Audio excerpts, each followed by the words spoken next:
좋아요, 구독! 네, 오늘 우리 시장에서 개인 투자자분들이 가장 많이 검색한 검색 상위 종목들 만나보는 시간입니다. 시장에서 화제가 됐었던 오늘장 핫스탑5 종목들 지금 바로 확인해 보시죠. 네, 오늘 우리 시장에서 초전도체 관련한 종목들의 상승 매섭게 좀 나타나는 모습 포착이 됐습니다. 뿐만 아니라 비대면 진료 관련한 종목들도 강세 흐름을 보여줬는데 우선 종목들 종가부터 짚어보도록 하겠습니다. 네, 현대차는 오늘 종가 기준으로 5%대 상승을 보여줬고요. 이른시스는 21%대, 그리고 인성정보는 상한가가 풀리지 않으면서 마감이 된 모습입니다. 자, 이어서는 종목들 장중 주가 흐름도 살펴보도록 하겠습니다. 우선 오늘 우리 시장에서 저 PBR 테마 관련한 종목들이 다시금 좀 반등하는 모습도 포착이 됐고요. 또 무디스에 이어서 피치까지도 현대차의 신용 등급을 상향 조정하는 이 쾌거를 보이게 되면서 현대차가 강한 주가 흐름을 보여줬습니다. 후반으로 갈수록 더 큰 시세를 보여주면서 5%대 오름세 기록을 해줬고요. 자, 이어서 다음 종목도 살펴보도록 하겠습니다. 삼부토건 살펴볼 텐데 지난 13일이죠. 미국 상원이 우크라이나와 이스라엘, 대만 등의 이 추가적인 안보 지원 예산안을 처리했다는 소식이 전해졌었는데요. 이로 인해서 우크라이나 재건 관련한 종목들에 대한 관심도 이어지는 흐름입니다. 삼부토건 역시나 장 후반에 더 강한 시세 보여주면서 7% 넘는 오름세 기록해줬습니다. 자, 이어서 다음 종목 살펴보시죠. 네, CCS 살펴보겠습니다. 초전도체 테마가 연일 강한 흐름을 이어나가고 있습니다. CCS도 이 거래 정지가 풀리자마자 오늘 바로 또 강하게 시세를 좀 분출을 줬는데요. 다음 달 학회에서 이 초전도체 실험 결과 관련한 발표가 있을 예정이다 보니까 계속해서 이 투자자들의 관심이 몰리는 모습입니다. 13%대 오름세 보이면서 마감됐고요. 자, 이어서 다음 종목 살펴보겠습니다. 자, 삼성 웨어러블 로봇의 감속기 공급으로 실적 호전이 기대가 된다라는 분석들이 나오면서 주가 강한 흐름을 보여주고 있습니다. 장 막판에 큰 시세를 보여주면서 21%대 상승세에 기록을 해줬고요. 자, 마지막 종목 살펴보겠습니다. 서울대, 세브란스, 서울성모병원 등 이 빅5 병원 전공의들이 정부의 의대 증원에 반발하면서 집단 사직을 결정한 것으로 소식이 좀 전해졌죠. 이로 인해서 비대면 관련한 종목들이 오늘장에서 또 시세를 보이기도 했습니다. 자, 상한가 마감을 보였고요. 이렇게 오늘장 핫스탑5 종목들을 살펴봤는데 이어서는 우리 강사님과 함께 한 종목 한 종목 자세하게 이야기 나눠보도록 하겠습니다. 자, 강사님, 오늘장 핫스탑5 종목들이 공개가 됐는데요. 네. 저희가 어떤 종목부터 좀 살펴봐야 될까요? 네, 지금까지는 위에서 아래로 갔잖아요. 그래서 오늘도 위에서 아래로 가겠습니다. 아. 자, 현대차부터 보겠습니다. 네. 현대차 보시면 저 PBR 섹터 대장입니다. 그동안 증시를 이끌던 섹터는 반도체, 바이오, 로봇, AI와 같은 테마였습니다. 그러면 증권과 유통, 금융 이런 섹터들은 소외를 받았다는 것입니다. 그러나 정부에서 PBR 관련 공식, 그러니까 정책을 발표하고 나서 그동안 소외받았던 섹터인 유통, 증권, 이런 섹터들에 돈이 몰리고 있다 보시면 될 것 같고 그중에서 저는 대장이라고 보는 종목이 현대차라고 생각합니다. 그래서 구체적으로 우리가 어떻게 가격 전략을 세워야 되는지 차트를 보면서 좀 설명을 드리겠습니다. 보시면 매물대라는 개념에 대해서 아셔야 돼요. 이 현대차 노란톡방에서도 보시면 18만 원일 때 팔았다, 19만 원일 때 팔았다, 20만 원일 때 팔았다. 근데 주식이 참 어렵습니다. 26만 원까지 갈 걸 알았다면 누가 18만 원에 팔았을까요? 근데 그 심리에 대해서 여러분들이 한번 생각을 해보셔야 됩니다. 과거에 2022년부터 2023년 횡보세를 거의 2년 동안 이어옵니다. 횡보세를 2년 동안 이어와요. 내가 15만 원 저가에 기가 막히게 샀다면 충분히 버틸 수 있습니다. 분할 익절하면서 리스크 관리할 수 있습니다. 그러나 내가 이 꼭대기에서 샀다면 얘기가 달라집니다. 21만 원, 20만 원 박스권의 상단에서 샀다면 주가가 16만 원까지 내려왔을 때 굉장히 고통스러웠을 겁니다. 그리고 정부 정책이 발표되고 나서 주가가 올랐을 때 개인 투자자들은 이때 굉장히 많이 팔았죠. 그럼 그 물량을 결국 누가 가져갔냐? 외국인 기관 투자자입니다. 그래서 매물대를 소화한 차트이고 52주 신고가를 경신하고 모멘텀이 살아있는 종목이기 때문에 앞으로 더 잘 갈 겁니다. 그러면 가격적으로 봤을 때 전략을 어떻게 세워야 되느냐? 그게 두 가지가 있습니다.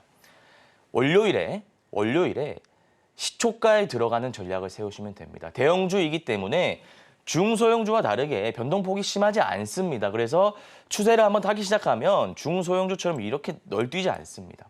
지금 추세가 살아있는 종목이기 때문에 시초가에 들어가셔가지고 중장기적으로 보셔도 되고요. 아니면 현대차 가지고 단기 트레이딩을 하셔도 됩니다. 근데 내가 고가권에서 진입하기 좀 어렵다. 내가 직장을 다니고 있고 자영업을 하고 있다 하시는 분들은 가격을 미리 걸어 놓으세요. 시초가에 들어가지 마시고 주가가 21만 원까지 빠질 때 제가 왜 21만 원을 말씀드리냐면 이 21만 원이 중요한 21선 라인입니다. 21선 라인이기 때문에 충분히 여기서 정책이 살아있어서 모멘텀이 살아있어서 반등할 여력이 있다고 제가 생각이 돼서 21만 원 말씀드리고요. 이렇게 전략적으로 봤을 때 크게 제가 두 가지 세워드리도록 하겠습니다. 혹시나 이 전략 관련해서 구체적으로 좀 정보를 받아보고 싶다 하시는 분들은 노란톡방 입장하시면 구체적인 전략 제시해드리도록 하겠습니다. 네, 이렇게 현대차에 대해서 이야기를 들어봤는데요. 현대차 같은 경우에는 또 많은 개인 투자자분들이 보유하고 있는 종목이다 보니까 궁금하다 하시는 분들 많이 계실 것 같습니다. 노란톡방 안으로 입장하시면 향후에 이 분석도 도와주신다라고 하니까 입장하시고 함께 보시길 바라겠습니다. 자, 이어서 다음 종목을 살펴봐야 되는데 삼부토건이네요. 두 번째 종목. 자, 삼부토건은 저희가 어떻게 좀 매수 타이밍 노려봐야 될까요? 네, 삼부토건 분석 좀 도와드리겠습니다. 우선 우리나라가 G7과 우크라 재건 사업에 참여한다라는 이슈가 언론을 통해 나오면서 기존의 대장주였던 삼부토건이 좋은 움직임을 보이고 있는데 우선 제가 기술적으로, 그러니까 차트적으로 말씀드리기 전에 모멘텀, 재료적으로 여러분들이 한번 생각해 보시기 바랍니다. 이전이라고 한다면 2023년 5월입니다. 5월부터 7월까지 약 두 달가량 랠리가 이어질 때, 그리고 그 전에 2022년, 2021년 이미 재건 관련된 이슈는 쭉 나왔습니다. 우리가 신규 매수하려고 한다면 강화된 이슈가 나와야 됩니다. 근데 지금 강화된 이슈가 아닙니다. 우리 이미 G7과 뭐 협력을 하겠다. 실제로 뭐 삼부토건이라든지 여러 가지 한국 기업들이 우크라이나 가서 재건 사업에 참여한다라는 이슈는 나왔기 때문에 신선한 재료가 아니다라는 점을 먼저 말씀드리고 싶고, 신선한 재료가 아니다라는 것은 1차 파동, B급 재료라는 겁니다. 그래서 이 가격적인 전략 말씀드리면서 제가 차트를 통해서 구체적으로 한번 볼 텐데, 보시면 지금 이 구간이죠. 동그라미 친 부분입니다. 제가 확대해서 좀 말씀드리면 121선을 돌파했습니다. 근데 제가 이 종목 같은 경우에는 1파에서 그칠 것이다라고 제가 말씀을 드렸죠. 그러나 예외가 있습니다. 지금 여러분들 코스닥 시장 보시면 초전도체 관련주 CCS라든지 신성델타테크, 파워로직스, 서남 이런 초전도체 관련주들의 수급이 빠지고 있는 상황입니다. 오늘 같은 경우에도 상한가 쳤다가 장종가 마감할 때는 쭉 뺐거든요. 그러면 결국 그 수급이 어디로 가겠느냐 이거예요. 삼부토건 진부한 재료입니다. 1차 파동 B급 재료입니다. 그러나 지금 코스닥을 이끌고 있는 강세 섹터가 없기 때문에 우리가 2파까지는 봐도 된다라는 말씀을 드리고, 그 논리로 접근해 봤을 때 지금 들어가도 되죠. 왜? 2파까지 나오니까요. 근데 내가 지금 121선 부근이라서 조금 가격적으로 들어가기가 부담스럽다 하시는 분들은 내려올 때 2,500선에서 들어가셔도 됩니다. 아니면 나는 눌림 매매 안 해, 돌파 매매해야 하는 사람이면 2,735원 강하게 돌파하면서 장대 양봉이 나올 때 가격적으로 보면 3,000원 라인이 되겠네요.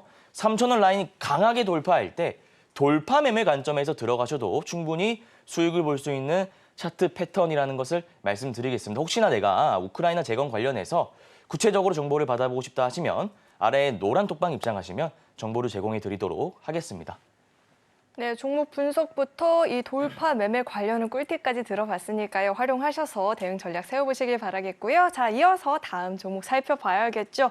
CCS는 거래 정지가 풀리자마자 정말 매섭게 올라가더라고요. 자, 이 종목 저희가 어떻게 전망을 해볼 수 있을까요? 네, CCS 분석해 드리겠습니다. 제가 오전 방송에서 매일 다뤘던 주제인데 제가 저녁 방송에서도 한 번 더 자세히 말씀을 드리겠습니다. 우선 초전도체 역사를 보면 기존에 10월이죠. 10월에 초전도체가 맞다. CCS에 한해서 말씀드리는 겁니다. 초전도체가 맞다 아니다라는 이슈가 나오면서 1파가 나오고 그 이후에 눌림이 나왔다가 기술적 반등이 나옵니다. 기술적 반등이 나왔다가 이게 초전도체가 맞다 아니다 공방이 치열하게 다툼이 이어지면서 쭉 빠졌다가 3차 파동이 나왔습니다. 근데 이제 우리가 어떻게 지금 접근을 해야 되느냐. 사실 그게 문제거든요. 신규 매수자들은 지금 들어가기는 어렵고 기존 보유자들은 분할 익절하시면서 리스크 관리하시면 되는데 제가 차트를 보면서 더 자세하게 말씀을 드려보겠습니다. 자, 보시면 신성 델타테크와는 다르게 이때 동그라미 친 부분 보시면 하한가를 갔습니다. 근데 하한가 갈 때 거래 대금을 보시면 아마 330억일 겁니다. 제가 외웠는데 340억이네요. 340억인데 이 거래 대금을 과연 개인 투자자들이 혼자 했을까요? 세력들이 했을까요? 아니면 같이 했을까요? 그걸 한번 고민해 보셨으면 좋겠어요. 세력들이 만약 물량을 털었다면 절대 300억이라는 대금이 안 나옵니다. 3천억 가까이 나와야 돼요. 그러나 300억밖에 거래 대금이 터지지 않았다는 것은 결국 이 하한가 물량은 개인 투자자들이 던졌다는 겁니다. 공포감으로 인해서요. 그러면 누군가 물량을 던졌다는 것은 누군가 물량을 받았다는 것입니다. 그럼 개인 투자자가 물량을 던졌으니까 누가 물량을 받았을까요? 유통 물량의 대부분을 쥐고 있는 세력들입니다. 세력들이 저가에서 물량을 쓸어 담은 거예요. 그 이후에 주가가 어떻게 됐죠? 양봉, 양봉, 음봉, 지금 몇 거래일 연속 양봉인가요? 그러니까 이게 개인 투자자가 올릴 수 있는 차트 패턴이 절대 아닙니다. 하한가를 통해서 개인 투자자의 물량을 세력들이 받은 다음에 저가권에서 끌어올렸다라고 보시면 돼요. 그럼 우리가 어떻게 대응을 해야 될까요? 자, 일정 매매 관점에서 봤을 때 3월 4일입니다. 3월 4일에 미국 학계 발표 일정이 있습니다. 근데 보통 일정 매매 보면 그 일정 도래하기 일주 전에 시세가 빠집니다. 그래서 다시 한번 말씀드리지만 일정이 다가왔습니다. 기존 보유자들은 그 일정에 맞춰서 분할 익절하셔야 되고요. 신규 매수하실 분들은 절대 신규 매수를 하시면 안 된다라는 말씀을 드리면서 초전도주 섹터 좀 이렇게 한번 다뤄보도록 하겠습니다. 네, 다음 달 4일 좀 예정이 되어 있는데요. 발표 이후에는 또 재료 소멸 이슈가 있을 수도 있으니까요. 리스크 관리는 필수가 될 것 같습니다. 자, 이어서 다음 종목도 살펴보도록 하겠습니다. 이렌시스를 저희가 좀 분석을 해봐야 되는데 요즘 우리 시장은 정말로 강했던 종목이 계속 좀 강한 느낌이 들거든요. 자, 이렌시스 저희가 어떻게 전망해볼 수 있을까요? 네, 이렌시스는 여러분들이 아시다시피 로봇 섹터의 부대장입니다. 사실 대장주는 에버리 보시고 이렌시스는 부대장인데 모멘텀은 정말 많습니다. 로봇 시장이 개화되면서 여러 가지 이슈가 나오고 있는 상황이고 LG 같은 경우에도 10조 원 투자하겠다 이렇게 얘기를 했고요. 삼성 같은 경우에도 올해는 로봇뿐만 아니라 차량용 반도체라든지 다양한 기업들을 대상으로 M&A를 진행하겠다 이렇게 공포를 한 상황입니다. 그래서 여러 가지 이슈가 있는 상황 속에서 이렌시스가 부대장으로 잘 치고 가고 있다. 요거 하나 체크하시면 될 것 같고 구체적으로는 제가 차트를 통해서 분석을 해드릴 건데 9월을 기점으로 1파가 나왔습니다. 근데 제가 1파 이후에 눌린 구간에서 중요하게 봐야 되는 것은 21선을 이탈하느냐 안 하느냐를 봐라고 제가 말씀을 드렸습니다. 근데 21선을 이탈하지 않고 강하게 돌파하는 장대 양봉이 나왔기 때문에 그 이후에 추세가 이탈하지 않고 장기 이평선 기점으로 한 번 더 상승이 나오는 차트의 패턴이다. 보시면 될 것 같고요. 제가 봤을 때 세력들이 이탈한 신호가 보이지 않습니다. 고가권에서 이런 캔들이 나오는 것 안 좋은 거 아닌가요? 안 좋은 거 아닌가요? 라고 저한테 물어보실 수 있지만 장대음봉이라고 해서 무조건 안 좋은 건 아닙니다. 이것은 장대음봉이라고 해서 안 좋은 캔들이 아니라 양음양 패턴이기 때문에 충분히 이 패턴에 의하면 추세적으로 올라갈 수 있다. 저는 이렇게 보고요. 가격적인 전략을 제가 좀 세워드린다면 지금 라인에서는 좀 높습니다. 8,890원이면 사실 굉장히 높은 구간에 있기 때문에 지금 들어가진 마시고 2월 15일 음봉의 시가 라인인 8,000원 구간. 8,000원 구간에서 눌리는 게 종가상으로 확인이 된다면 5일선 기법 적용하셔가지고 단기 트레이딩 들어가시면 될 것 같다라는 말씀을 드리고요. 내가 로봇 섹터가 무엇인지 잘 모르겠다. 대장 부대장이 무엇인지 잘 모르겠다. 5일선 기법에 대해서 배워보고 싶다 하시는 분들은 아래 노란 톡방 입장하시면 제가 정보를 제공해 드리도록 하겠습니다.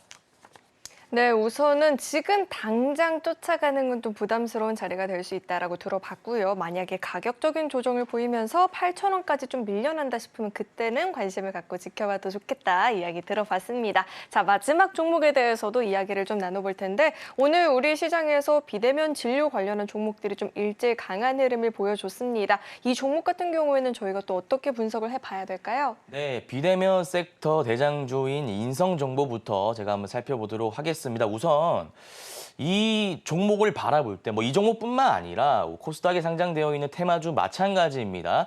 이전에 어떤 패턴을 가지고 차트를 그려왔는지 그리고 이 종목이 어떤 재료를 가지고 있으며 그 재료가 시장에 미치는 영향력은 어떠한지 그 영향력은 제가 S급, A급, B급 이렇게 나눠왔습니다.